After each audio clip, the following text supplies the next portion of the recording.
So we've come out for a drive today.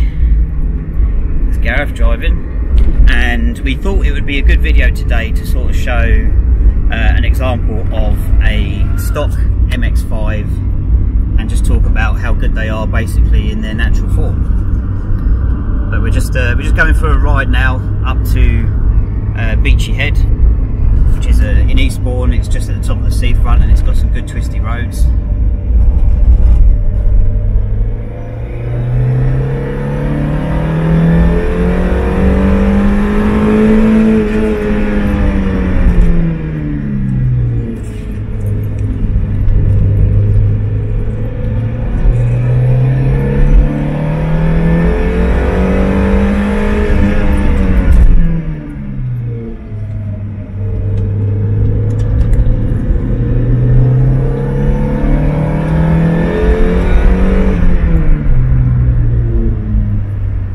So that was a little section of this road coming up to Beachy Head. We've got a car in front of us now, but yeah, we're just gonna have a little chat and then talk about the fact that how good MX5s are in their standard form, you know. Yeah, what we've sort of come to realise is that people always talk about modifying MX5s and turboing them and coilovers and wider wheels and this and that, but what we've got here is an extremely early 1.6 completely standard Mark 1. This is actually number 4,310 if I remember rightly, which is, you know, doesn't get much more early than that, of surviving cars, and more standard than that. Without that been in the first production run? No, first production run's 2,500, so it's just outside of that. So it's not as early as some of the others we've got. So the story behind this car, is this actual car, is that we literally dug this one out of the mud it had been sinking in since 2008, along with another one which is actually number 176 that we will be doing a restoration on. So this car was actually not that bad, especially when you consider it had literally been sinking in the mud, and well, the other one I actually had to dig out of the mud. So this one we did a little bit of welding on the back, nothing major, which is kind of what you find with the earlier cars. The earlier Mark 1s definitely aren't as rusty as the later Mark 1s, even though you consider they can be 10 years older. So yeah, so getting back to the reason of this video is that we just thought it was a great opportunity to just show the amount of fun a completely standard MX5 is, and both me and Chris have got modified MX5s and our employees have, but whenever I get in a standard MX5 and just take it for a blast, you can drive it harder more of the time, and it's just, I'm just sort of constantly thinking, why did I modify mine? Because I'll tell you what it is, what I miss is although yeah, Gareth's right, modifying an MX5, it does make them fun. It pushes them into something that they were intentionally, whether they intended, I mean, I did the BBR, which was turboed, so they did always say that, you know, there was going to be more power, but people go above that power. What was the BBR, 150? Yeah, 150, 160. Something like that, yeah. You know, and the 200 bhp is a very easily achievable turbo kit to get to, and you can boot them, but what I miss about a stock MX5 is just thrashing it, and not thrashing it till an inch of its life, just going for a drive. Well, especially on this, take that. Yeah, all day long. Yeah. But this road in particular we're on, it's a road that myself and Gareth, not even just our MX5s, he'll come up here in his Supra and other cars, it's a really good road for just having fun on. And since I modified my MX5, I'm going to pull in here and just drag the gap. I don't actually enjoy driving on this road as much, and the sole reason for that is that I can't plant it. I just can't floor it because it just has so much power. It's a bumpy road and it lets go very easily. So, but with a stock MX5, which is, you know, this is a 1.6, so it's 115 brake horsepower, even a stock 1.8. It's just the fun that you have just from like thrashing it and going into the corners and then just planting it. Yeah, and the fact, you know, on a road like this, with our uprated suspension, and the fact that it's a typical UK B road, is it's not smooth. I think the viewers might get the idea of that. As much as I'm trying to hold this camera steady, it will move around a lot. See that? What's that? Is that a Morgan? Yeah. See, some old dude in a Morgan enjoying these roads, which is like. Hang on, I'm going to spin the camera around.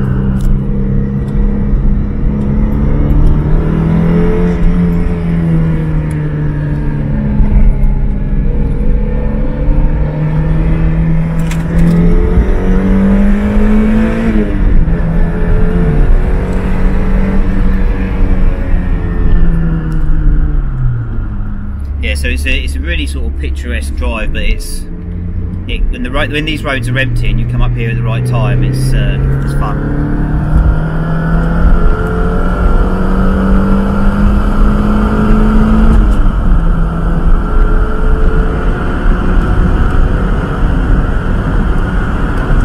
There's the L2 lighthouse up there that you might be able to see.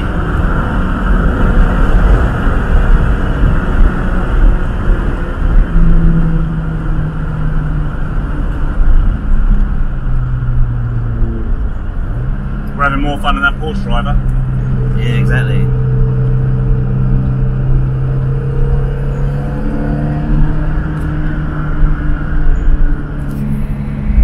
I'd just like to point out that we are doing this in the state of New Mexico. But the funny thing is, we're not breaking the speed limit either. No. This is, we've just crossed the border into New Mexico and found these canyon roads.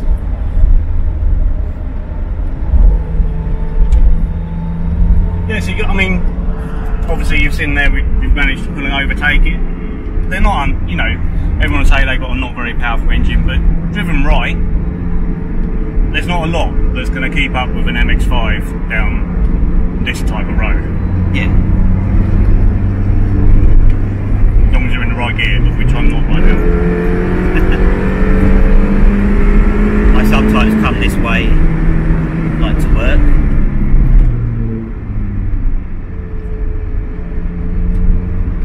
Maybe on a Thursday or a Friday morning, if I have the time.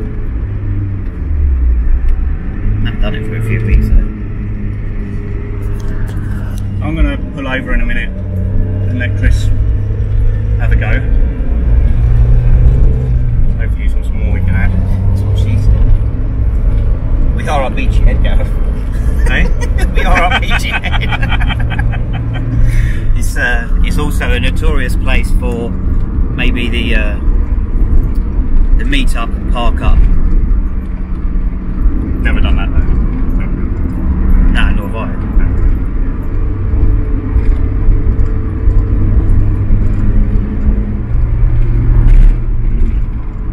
Scuttle shape though. Earlier cars did have worse scuttle shape, I will say that. They've got less underbody bracing. Yeah. You don't have any of the bracing at the back at all on the very early I cars. always found that on my early Mark 1, when it was pretty much unmodified, it was always when I was sort of about 65, 70 miles an hour, like on a dual carriageway, and you go over like those bumps and you feel like the whole back end was just a bit yeah, like, and then that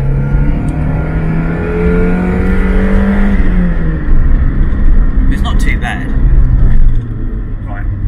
What we'll do now is just find somewhere to turn around and then Chris can drive it back over. It's just like even stock suspension, stock roll bars, like everything just stopped.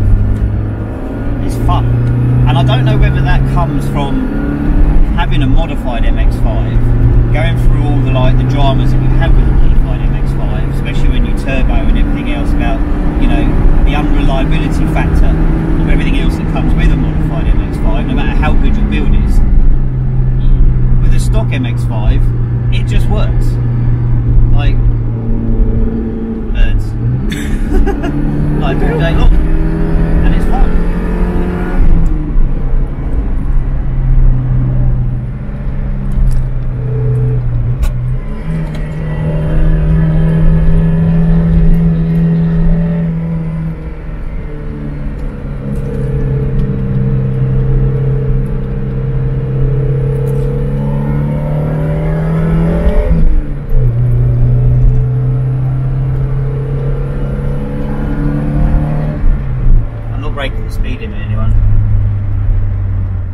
me and Gareth just been through a drive in this, and so what I thought we'd do now is let's just have a quick look underneath the bonnet and see, let's talk about the things that Mazda designed and the way they designed it and how well everything's all just kept working, really.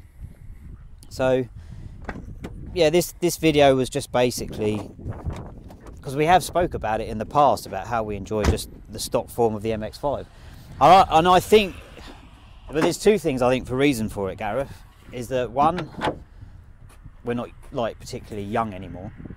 We are getting older. Yeah, so you do sometimes you prefer a more comfortable ride. Yeah. And modified cars good, but it's just, we work on these cars day in, day out, but we just like them in their stock form, and I think they're just, the younger generation, if they're watching this, like, yeah, modified cars, I get that, you want to get the MX5, it's a great platform to modify, but it's very much appreciated in its stock form. Mate, so, I mean, what should we talk about here in terms of like the way that everything's just laid out? Because what we do always talk about is the fact that when these cars were designed, it was like it was the best time for electronics, but it wasn't too overcomplicated, but it was like the reliability was just all there, wasn't it? Yeah, the electronics were at a stage where they made a car more reliable without making it too much more complicated, which is where we've got to now. Yeah, but and it's like every car that's built these days, is designed for 10 years or so, and then you've got to throw them away. So, anything on the car, it does just work. I mean, okay, you get the odd problem with a few little bits and pieces, but generally they're pretty good. The way they're laid out, they're easy to work on. Everything you get to. So, Porsche, by the way. Another one. So the DIY mechanic at home on the driveway, you can service them and work on them yourself if you don't need much experience. And as I say, the electronics they just work. You get the odd. I mean, what's the most? I mean, I would say out of everything, it's the idle warm-up valve, isn't it? Yeah, that and airflow. We're doing a lot of airflow meters at the moment. Yeah. I mean, but this is but this is a mechanical moving device, so very similar to like a thermostat. That's going to wear, but other than that, if you service and maintain these cars, they will just keep going without any sort of big major expense. So mechanically bulletproof, rust-wise, well, not so good. Yeah, but good for us. Yeah, it is. But this is a really early one, and these early ones are more resistant to rusting. What was it? So you got it's only like the first year or 2 years, isn't it? Or maybe the first run. They have a different coating on the metal, like a different anodizing. Yeah, it's just a thicker coating, we think. Yeah, but they're more resistant. So I mean, we've gone over it before, but we may as well touch on the points where they rust again on this video, because someone watching this video may not have seen our other videos. Go and check them out on YouTube. There's some very early ones of Gareth doing them. Yeah, they're good. So yeah, standard place seals. So we always talk about rust, but original rust is good, and you can always tell like original rust basically is for spot welds, which you can see up here, like there. We've done this one. We did the outer skins. Yeah, and so on this one, so that's why you can see that there's no spot welds there, but spot welds do go up. So if you do go to get an MX5 and you've got spot welds all the way down here and you've got rust, that's all good because it can be fixed. And then the next place to check is, probably won't see it, is underneath here, which is like where the lip is, but at the top there would be more spot welds, and if you can see them and you've got rust, it's probably not too bad of a job because it'll be quite easy to fix. So original rust is all good. That there, that's water coming out of the roof drain. That's a good sign. Yeah, because I did just wash this car before we came out. So yeah, so roof drain there. So I think on the other side you might be able to see more of the spot welds. Yeah, bingo's high on this side on the repair. Yeah, so as you can see, spot welds here. That means it's all original and hasn't been off, and generally there, and all the way around. Yeah. So that's a good idea. That's the first thing to look for, and then obviously if you can't see the spot weld, it's been repaired. Still doesn't mean it's bad. Ideally you want to know maybe who's repaired it or when it was repaired.